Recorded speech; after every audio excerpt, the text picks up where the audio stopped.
사람이 평안하다가도 갑자기 우리 마음 가운데 두려움이 찾아올 때가 있습니다. 얼마 전 우리나라에 대단한 일이 있었습니다. 여러분, 누리호가 발사가 됐습니다. 우주 발사체를 이제 쏠 수 있는 나라 7번째 G7에 우리가 들어갔다는 그런 귀한 뉴스를 우리가 듣게 되었습니다. 그런데 이 누리호 발사 성공을 한 후에 북한에서도 5월 31일 우주 발사체인지 미사일인지 잘 모르겠지만 쐈습니다. 12분 뒤인 오전 6시 41분 서울시에서 서울 시민들에게 긴급 재난 문자, 대피 문자를 보내게 되었지요. 그런데 무슨 일인지, 왜 대피해야 하는지, 어디로 대피해야 하는지 나와 있지 않아서 사람들이 우왕좌왕 했습니다. 그리고 22분 뒤인 7시 3분경 행정안전부에서는 서울시에서 보낸 문자가 오발령이다라는 문자가 다시 한번 오게 되었지요. 여러분, 혹시 이 긴급 문자를 받고 잠에서 깨어나신 분, 또 대피하신 분 계십니까? 뉴스를 통해서 보니까 어떤 사람들은 이거 출근을 해야 되냐, 대피를 해야 되냐 굉장히 고민하고 우왕좌왕했다는 얘기도 있고요. 어떤 사람은 늙은 어머니를 등에 업고 지하철로 대피를 했다, 이런 뉴스도 우리가 접하게 되었습니다. 새벽부터 울린 경고 벨소리에 가슴이 놀란 사람들이 한두 명이 아니었습니다. 어젯밤에는 천둥과 벼락이 내리쳤는데 혹시 두려워하신 분 계십니까? 오늘 아침에도 막 우르릉 쾅쾅 비도 많이 왔는데, 오늘 아침 뉴스를 보니 어제 오후 강원도 양양 바닷가에서 벼락에 맞아서 남성 6명이 쓰러지는 사고가 있었다는 뉴스를 보게 되었습니다. 어젯밤 잘 주무셨나요? 네, 오늘 아침에 잘 깨셨습니까? 네, 새 아침, 새 하루를 주신 우리 주님께 감사를 드립니다.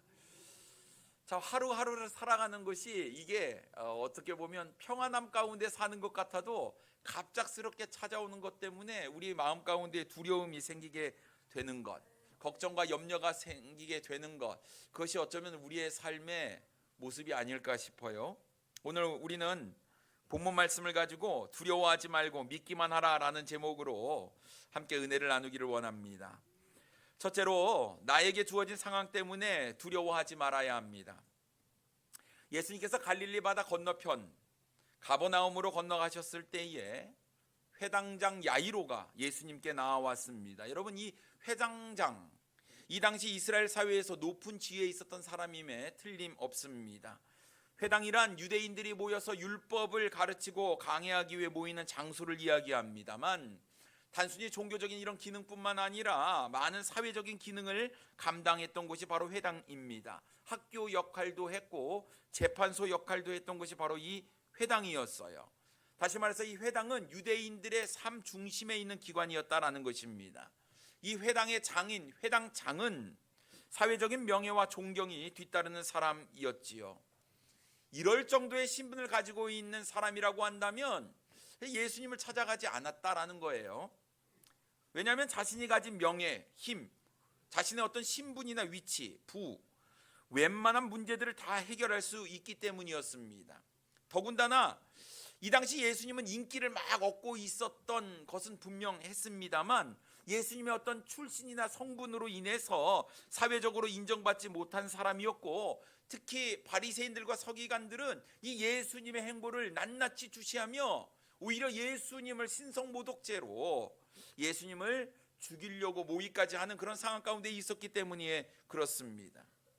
그런데도 불구하고 이 회당장이 예수님을 찾아온 분명한 목적이 있었습니다. 자신의 딸이 죽게 되었으니 제발 오셔서 자신의 딸을 고쳐달라는 것이었어요. 22절과 23절 말씀에 보면 회당장 중에 하나인 야이로라 하는 이가 와서 예수를 보고 발 아래 엎드려 간곡히 구하여 이르되, 내 어린 딸이 죽게 되었사오니 오셔서 그 위에 손을 얹으사 그로 구원을 받아 살게 하소서 하거늘 이라고 말씀하고 있습니다. 자신의 힘으로 할 수 없는 문제 앞에 그가 할 수 있었던 것은 지푸라기라도 잡고 싶은 그런 심정이었겠지요. 여러분, 자녀가 아팠을 때의 부모의 마음이 어떻습니까? 차라리 내가 아픈 것이 낫지. 자녀가 아파하는 모습을 참 눈뜨고 제대로 쳐다볼 수가 없는 것, 바로 이것이 부모의 마음이 아닐까요? 자신 때문에 자녀가 병에 걸린 것도 아니었는데 마치 자신 때문에 자녀가 병에 걸렸다고 생각해서 내 탓이요 내 탓이요 하는 것이 부모의 마음인 것입니다. 회당장 야이로는 어떻게 해서든지 자신의 딸을 낫게 하고 싶었어요. 자신의 사랑하는 딸이 죽어가고 있어서 이 자신의 딸을 살리기 위해서 여러 가지 노력을 다 해봤지만 아무런 효과도 없었습니다. 자신의 힘으로 딸을 살릴 수 있는 방법은 없었어요. 죽어가는 딸을 그렇게 그냥 둘 수는 없었습니다. 그래서 어떻게 합니까? 한시가 급했지요. 이 문제를 해결하기 위해서 예수님께 나아가기로 합니다. 그래서 그 젊은 예수님 앞에 나아가 그가 예수의 발 앞에 엎드려 고개를 숙이고 조아리며 간청을 하게 되지요. 제발 내 딸을 좀 살려주십시오. 혹시나 하는 마음 가운데 내가 이렇게 간청을 했는데 예수님께서 나를 거절하면 어떡할까? 분명 그런 마음이 들었을 것 같습니다. 하지만 이것저것 따지고 재고할 것이 아니었어요. 내 딸을 살리기 위해서는 한 걸음에 달려와 예수님께 나아가 간곡히 부탁하는 것이었지요. 괜히 내 자존심을 지키다가 자신의 사랑하는 딸을 잃어버릴 수도 있다는 생각에 그는 한 걸음에 달려와 예수님께 간청을 했습니다. 여러분, 그러고 보면 우리의 인생을 살면서 우리가 경험하는 고통들이 꼭 나쁜 것은 아니다 하는 생각이 듭니다. 왜냐하면 그 고통의 문제로 인해서 주님을 찾게 되고 주님을 만나게 되고 주님을 믿어 구원받는 놀라운 역사가 우리의 삶 가운데 일어나기 때문에 그렇습니다. 만약 여러분 사랑하는 딸이 병이 들지 않았다고 한다면 이 회당장이 예수님께 나왔을까요? 절대 그런 일은 없었을 것 같습니다. 여전히 그는 자신의 명예와 부를 자랑하며 살았겠지요. 인생의 어려움을 통해 예수님을 만난 사람들이 참 많이 있음을 보게 됩니다. 어쩌면 이 가운데에서도 참 내 삶의 어려움 때문에, 문제 때문에, 고통 때문에 하다 주님을 찾게 되고 만나게 돼서 예수님을 영접하신 분들도 계시리라고 믿습니다. 인생의 어려움, 고난과 고통이 주어졌을 때 참 이것이 왜 우리에게 주어졌는지 그때 당시는 우리가 잘 알지 못하지만 여기에도 분명한 하나님의 뜻이 담겨 있다고 믿습니다. 그러면 여러분, 참 우리가 불평과 원망하기 이전에 참 나를 사랑하신 하나님께서 내 인생 가운데 어려움을 주셨다? 여러분 이것을 가지고 참 주님의 뜻이 무엇인가를 우리가 생각해 보고 더 주님께 믿음으로 기도로 나아가야 하는 것이 우리의 삶의 모습이 아닐까요? 우리가 이렇게 하나님께 부르짖고 나아가게 되면 우리 주님께서는 절대로 우리를 외면치 아니하신다라는 사실이죠. 회당장 야이로가 예수님께 나와 간곡히 부탁했을 때 예수님은 그 부탁에 응답하셨어요. 그리고 야이로의 딸을 고치기 위해서 그의 집으로 함께 가셨습니다. 회당장 야이로의 마음 가운데 예수님께서 이제 오신다고 하니 내 딸이 살 것이다 라는 조그만한 희망이 생겼지요. 이제 예수님께서 우리 집에 가셔서 내 딸에게 손을 얹으면 이제 내 딸이 살아날 것이라는 기대에 마음이 벅차오르기 시작했습니다. 그런데 문제가 있었어요. 큰 무리가 예수님을 에워싸 둘러싸고 있었다라는 거예요. 예수님께서 움직이는 것이 여간 쉽지가 않았습니다. 24절 말씀해 보니 이에 그와 함께 가실새 큰 무리가 따라가며 에워싸 밀더라라고 말씀하고 있어요. 한시가 급합니다. 빨리 예수님께서 우리 집으로 오셔서 내 딸을 낫게 하셔야 되는데 지금 큰 무리가 예수님을 따라가며 에워싸고 서로 밀치고 밀리고 있는 그런 상황 가운데 있었다라는 거예요. 1분 1초가 급했지만 도저히 앞으로 나아갈 수 없는 그런 상황에 맞닥뜨리게 되었습니다. 회당장 야이로가 얼마나 애가 탔을까요? 죽어가는 딸을 위해서 빨리 가야 하는데 이 많은 사람들이 방해물이 된 것입니다. 아마 큰 소리로 외쳤을 것 같아요. 내 딸이 중환병에 걸려 죽게 되었습니다. 지금 예수님께서 제 딸을 고치겠다고 지금 우리 집으로 갇힌다고 약속을 했습니다. 여러분 제발 좀 비켜주세요. 예수님께서 저의 집에 갈 수 있도록 제발 좀 길을 열어주세요. 그런데 아무리 이 회당장 야이로가 소리를 치는데도 불구하고 수많은 사람들의 소리 가운데에 묻혀서 야이로의 소리는 들리지도 않는 것 같습니다. 안타깝게도 이렇게 시간은 조금씩 흘러만 갔습니다. 예수님의 걸음이 더디게 움직이고 있었습니다. 그러는 사이에 예수님의 발걸음을 더 지체하게 만든 사건이 일어나게 됩니다. 12해 동안 혈류증으로 고통받던 여자가 나타나 그 수많은 무리를 헤집고 들어가 예수님의 옷자락에 손을 댄 것이었어요. 예수님께서는 자신의 몸에서 능력이 빠져나간 줄을 아시고 가시던 발걸음을 멈추시고 이렇게 말씀하십니다. 누가 내 옷에 손을 대었느냐?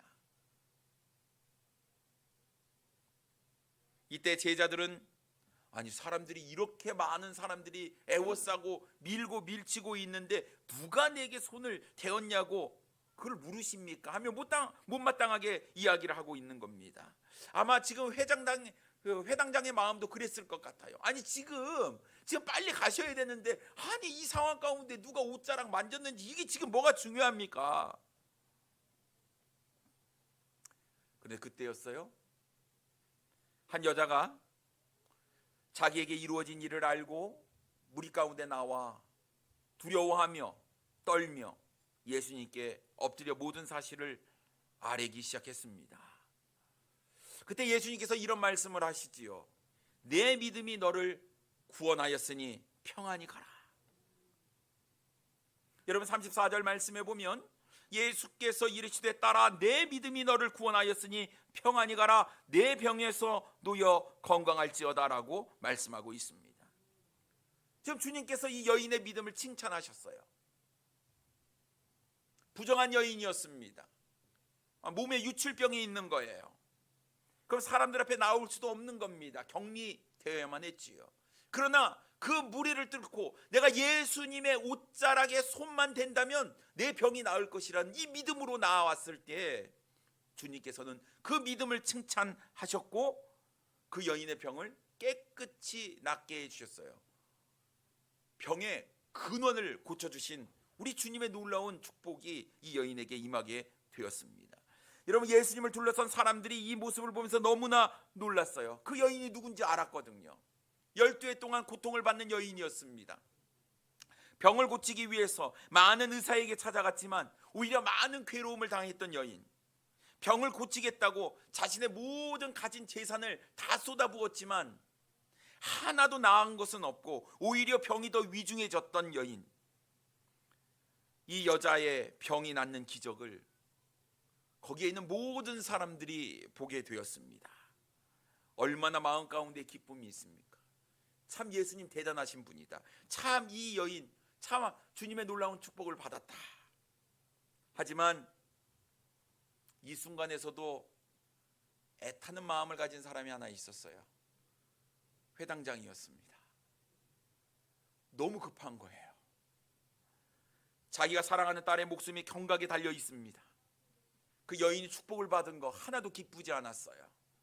그 여인이 깨끗이 나았어요. 12해 동안 고통을 받은 그 여인이 깨끗이 그 믿음으로 인해서 나음을 얻었는데도 불구하고 오히려 축하해주고 축복해줘야 하는데 전혀 그럴 마음이 없는 거예요.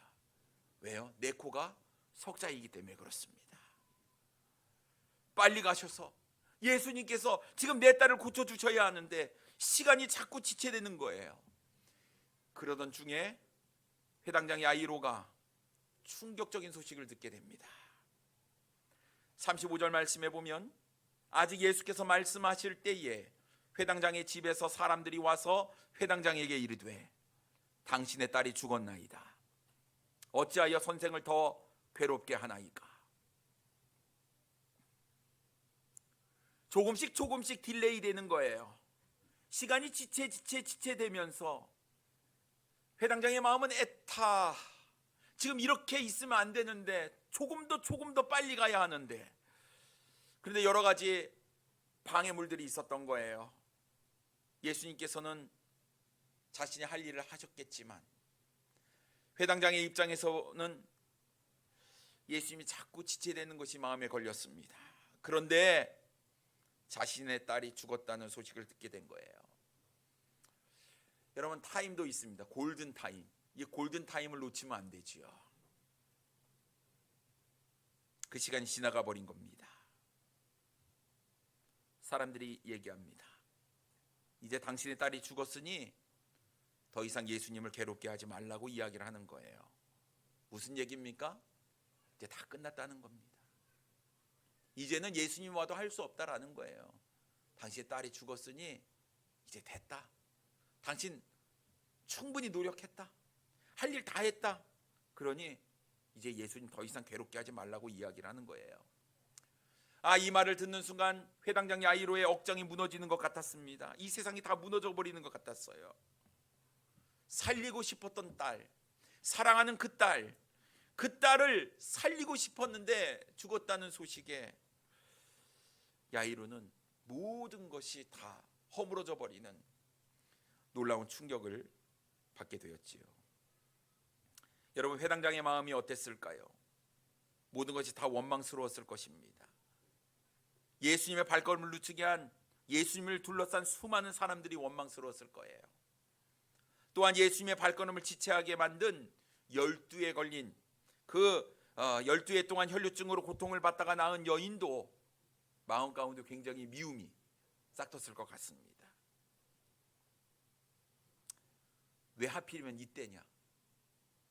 왜 내 딸이 죽어가는 그 경각에 내 딸을 살리기 위해 예수님께서 우리 집으로 가는 그 시간에 왜 이 여인은 나와가지고 예수님의 옷자락에 손을 댔느냐? 마음 가운데 막 화가, 분노가, 미움이 막 올라왔을 것 같습니다. 뿐만 아니라 예수님께도 원망할 것 같습니다. 자신이 예수님의 발 앞에 그렇게 엎드려 간청을 했는데도 불구하고 왜 자신의 딸은 뒷전이고 왜 이 12에 혈류병 걸린 여인을 먼저 고쳐주는 일을 하셨느냐라는 것이죠. 더 나아가서는 아무것도 할 수 없는 자신의 무능력함, 내 탓이요 내 탓이요, 이것이 바로 회당장의 마음이었을 것 같습니다. 정말 모든 것이 화가 나고 짜증나는 상황뿐이었지요. 사랑하는 성도님 여러분, 한번 우리의 인생을 한번 살펴보시길 바랍니다. 여러분, 내 뜻대로 되지 않는 일들이 얼마나 많이 있습니까? 분명히 될 것 같은데, 된다고 했는데 그럼에도 불구하고 일이 자꾸 지체가 되고 뭔가 일이 꼬이기도 하고 엄청난 손해를 보는 거예요. 내가 감당할 수 없는 일들을 만날 때 얼마나 두렵습니까? 건강의 문제가 그렇습니다. 돈이 아무리 많아도 고칠 수 없는 병에 걸렸다면, 의사는 가망이 없다는 시한부 선고를 내린다고 한다면 여러분 마음 가운데 얼마나 두렵겠습니까? 경제적인 문제도 그렇습니다. 집값이 널뛰게 합니다. 돈 있어서 집을 사신 분이 얼마나 되겠습니까? 다 대출 받았는데 대출 금리가 높아져 갑니다. 내가 감당할 수 없는 경제적인 문제에 부딪힙니다. 얼마나 염려가 되시겠습니까? 여러분, 우리의 인생이 이렇게 될 줄 누가 알았겠습니까? 한 치 앞도 모르는 우리의 인생. 그래서 그 문제를 가지고 하나님께 나아가 기도합니다. 그런데 다른 사람이 기도하면 응답이 척척 이루어지는 것 같은데 내가 기도하면 응답이 되지 않는 것 같아요. 왜 이렇게 더디되는지. 다른 사람은 다 문제를 해결받는 것 같은데 나는 왜 해결받지 못하는 것 같을 때 여러분, 우리 마음이 얼마나 답답하겠습니까? 한편으로 주님이 얼마나 원망스럽겠습니까? 근데 여러분, 내 삶에 이러한 일이 주어졌을 때 왜 일어났는지 우리는 분명히 알 수 없지만 분명한 것 하나는 하나님의 뜻이 있다는 거예요. 하나님께서 나를 통해서 뭔가를 보여주시고 뭔가를 역사하신다는 사실을 우리는 기억해야 할 줄 믿습니다.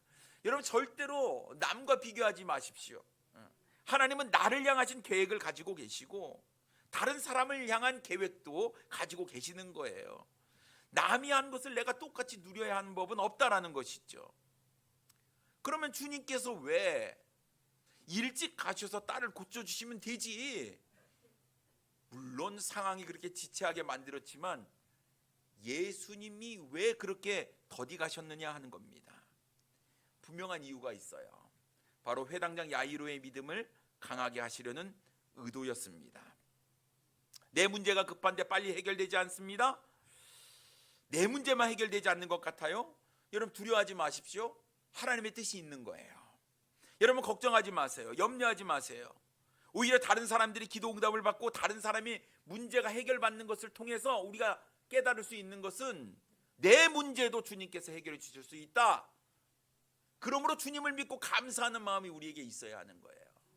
저 사람은 응답해주고 왜 나는 응답해주지 않나, 이런 마음이 아니라 저 사람의 문제를 해결해 주시는 주님께서 내 문제도 해결해 주실 것이다라는 믿음이 우리에게 있어야 하는 것입니다. 그러니 여러분, 우리가 원망이나 불평이나 걱정이나 분노 뭐 이런 것들로 우리가 우리의 마음, 우리의 감정을 다스리지 못하는 것이 아니라, 여러분, 하나님께서 나를 향하신 그 위대한 계획이 무엇일까를 우리가 좀 생각할 수 있는 믿음 있는 우리 사랑하는 성도님들 되기를 원합니다. 그렇기 때문에 두 번째로 우리는 주님을 온전히 믿어야 합니다. 온전히 믿어야 해요. 회당장의 집에 있는 사람들이 와서 야이로에게 하는 이야기를 예수님께서 곁에서 들었어요. 슬픔에 빠져있는 회당장에게 주님께서 이렇게 말씀하셨습니다. 36절 말씀에 보면 예수께서 그 하는 말을 곁에서 들으시고 회당장에게 이르시되 두려워하지 말고 믿기만 하라 하시고 라고 말씀하고 있습니다. 여러분, 예수님께서 무엇을 요구합니까? 믿기만 하라. 두려워하지 말고 믿기만 하라. 이거 주님께서 말씀하신 거예요. 여러분, 이 말씀이 모두 다 현재형으로 기록되어 있습니다. 헬라어로 보면. 그럼 현재형으로 기록되어 있다는 얘기는요, 계속해서 하라는 얘기예요. 계속해서. 다시 말해서 그 믿음의 상태를 계속해서 유지하라라는 이야기입니다. 무슨 믿음이요? 무슨 믿음이요? 처음 회당장이 예수님께 나와 간청했을 때 주님께서 내가 가겠다, 내 딸이 예수님께서 낫게 해주실 거다라는 그 믿음, 그 처음 가졌던 그 믿음을 계속 유지해라. 이것이 주님께서 하신 말씀이었어요. 믿었다가 믿지 않았다가, 믿었다가 흔들렸다가, 됐다가 안 됐다가, 내 마음이 들쭉날쭉하는 게 아니라 처음 주님께서 고쳐주겠다고 얘기했을 때 주님께서 내 딸을 살리게 해주실 것이다 라는 그 믿음, 그 믿음을 계속 유지하라고 말씀하신 거예요. 여러분, 온전한 믿음은 상황이나 조건이나 환경에 따라서 흔들리지 않는 겁니다. 온전한 믿음은 두려움을 이겨내고요, 온전한 믿음은 염려를 사라지게 합니다. 그러니까 우리가 두려워하는 것, 우리의 마음이 흔들리는 것, 무엇 때문입니까? 우리의 믿음이 온전하지 못하기 때문에 그런 거예요. 주님께서 요구하는 겁니다. 근데 여러분 잘 보십시오. 12해 동안 혈루병에 걸린 여인에게 뭐라고 말씀하셨냐면 내 믿음이 너를 구원하였다 말씀하시면서 그 믿음을 칭찬하셨거든요. 오늘 회당장 야이로에게 요구하는 것도 무엇입니까? 믿음을 요구하는 거예요. 흔들리지 마라. 상황 가운데 흔들리지 마라. 내가 함께하고 내가 고쳐주겠다. 이 말을 믿으라. 계속해서 믿으라. 흔들리지 말아라. 이것이 주님의 말씀이었다는 사실이죠. 자, 이제 예수님은 발걸음을 회당장 야이로의 집으로 옮깁니다. 근데 여러분 37절 말씀에 보면 베드로와 야고보의 형제 요한 외에 아무도 따라옴을 허락하지 아니하시고라고 말씀하고 있어요. 예수님께서 딱 3명만 데리고 갑니다. 누구요? 베드로, 야고보, 요한. 여러분, 예수님이 변화산에서 이 놀랍게 변화되었을 때에 있었던 제자가 딱 3사람이었어요. 누구요? 베드로, 야고보, 요한. 뿐만 아니라 겟세마네 동산에서 기도하실 때 3명의 제자들을 데리고 가셨는데 그 제자 누굽니까? 베드로, 야고보, 요한이었어요. 여러분, 특별히 예수님께서 신뢰했던 제자들입니다. 예수님께서 특별히 왜 이 3명의 제자들만 데리고 가셨냐 하는 거예요. 아직 자신이 하나님의 아들이라는 사실을 모든 사람에게 드러날 때가 아니었기 때문에 그렇습니다. 지금 사람들이 이제 예수님을 뭐 위대한 선지자 정도로 믿고 있는 그런 상황 가운데 있어요. 뭐 병자를 고쳐주는 것, 뭐 충분히 위대한 선지자다라고 이야기할 수는 있을 것 같습니다만, 여러분, 죽은 자를 살리는 것은 이것은 누구만이 할 수 있는 일입니까? 하나님만이 할 수 있는 거예요. 그러니까 예수님께서 하나님의 아들이심을 지금 회당장 야이로의 집안을 통해서 이루시려고 하는데, 요걸 잠깐 지금 내 신분이 드러나기를 원치 않으셨기 때문에 3명의 제자만 데리고 갑니다. 그런데 회당장 야이로의 집에 도착을 했을 때에 사람들의 통곡 소리가 들리는 거예요. 38절 말씀에 보면 회당장의 집에 함께 가사 떠드는 것과 사람들이 울며 심히 통곡함을 보시고, 여러분, 왜 사람들이 울고 있어요? 왜 통곡하고 있습니까? 야이로의 딸이 죽었기 때문에 그렇습니다. 여러분, 죽음 앞에서 우리가 할 수 있는 것 통곡밖에 없잖아요. 사람들이 죽음 앞에서 할 수 있는 것이 아무것도 없는 겁니다. 그저 그 슬픔을 큰 소리로 울며 통곡할 뿐이었지요. 그런데 예수님께서 이렇게 말씀하셨어요. 39절 말씀에 보면 들어가서 그들에게 이르시되 너희가 어찌하여 떠들며 우느냐, 이 아이가 죽은 것이 아니라 잔다 하시니라고 말씀하신 거예요. 잔대요, 죽은 게 아니랍니다. 더 이상 울며 통곡할 필요가 없다는 이야기예요. 사람들은 장례 풍습에 따라서 통곡을 하며 소란스럽게 떠드는 행위를 멈추지 않고 있었는데 주님께서 이것을 멈추셨다라는 것이죠. 사람들의 반응이 어떻을까요? 예수님 말씀을 듣고 비웃었습니다. 40절 말씀에 보면 그들이 비웃더라. 예수께서 그들을 다 내보내신 후에 아이의 부모와 또 자기와 함께한 자들을 데리시고 아이 있는 곳에 들어가사라고 말씀하고 있어요. 왜 사람들이 비웃었습니까? 자기가 봤어요. 야이로의 딸이 죽는 것을 자기의 눈으로 봤거든요. 이거 확실합니다. 죽은 게 확실해요. 그런데 예수님께서 잔다고 이야기를 하시니 얼마나 어이가 없겠습니까? 그때 예수님께서 이 비웃는 사람들을 다 내보내세요.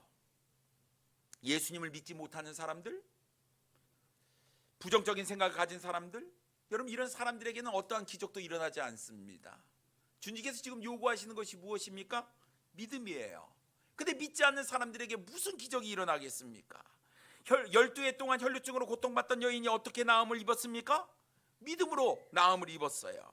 그렇다고 하면 우리가 믿음이 없으면 어떠한 기적도 우리의 삶 가운데 일어나지 않는 거예요. 여러분, 우리가 믿음이 없으면 주님께서 어떠한 은혜도 우리에게 베풀어 주실 수 없다라는 사실입니다. 여러분, 우리의 삶에 기도의 응답이 없는 것 또한 우리가 주님을 온전히 믿지 못하기 때문인 것이에요. 예수님을 온전히 믿지 못하는 사람들은 다른 사람들도 예수님을 믿지 못하게 하는 거예요. 계속해서 부정적인 이야기를 하는 겁니다. 안 된다, 비웃는 그런 모습들이 있는 것이죠. 이런 사람들은 믿음의 방해꾼입니다. 그래서 예수님은 예수님을 믿지 못하고 비웃고 예수님 말씀을 무시하는 사람들을 다 내보내셨어요. 그리고 아이의 부모와 자신과 함께한 제자 3사람을 데리고 아이가 있는 곳에 들어가셨습니다. 그리고 예수님께서 즉시 그 아이의 손을 잡고 달리다굼 말씀하셨어요.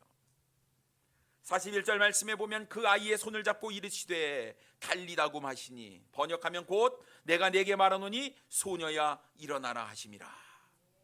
소녀야 일어나라, 달리다굼. 주님께서 말씀하셨을 때 어떤 일이 벌어졌을까요? 42절 말씀에 보면 소녀가 곧 일어나서 걸으니 나이가 12살이라 사람들이 곧 크게 놀라거늘이라고 말씀하고 있어요. 기적이 일어난 겁니다. 기적이 일어났어요. 아무도 그런 일이 일어날 것이라고 예상하지 못하고 주님께서 살리실 거라는 예상도 하지 못했는데 모든 사람들의 예상을 깬 일이었지요. 43절 말씀에 보면 예수께서 이 일을 아무도 알지 못하게 하라, 그들을 많이 경비하시고 이에 소녀에게 먹을 것을 주라 하시니라 말씀하고 있습니다. 예수님께서 소녀에게 먹을 것을 주래요. 이미 살아났습니다. 일어났어요. 걸었습니다. 그럼에도 불구하고 먹을 것을 주라는 이야기는요, 이 소녀가 온전히 살아났음을 이야기하는 거예요. 몸의 기능, 장기, 오장, 육부가 다 정상적으로 기능을 한다는 이야기입니다.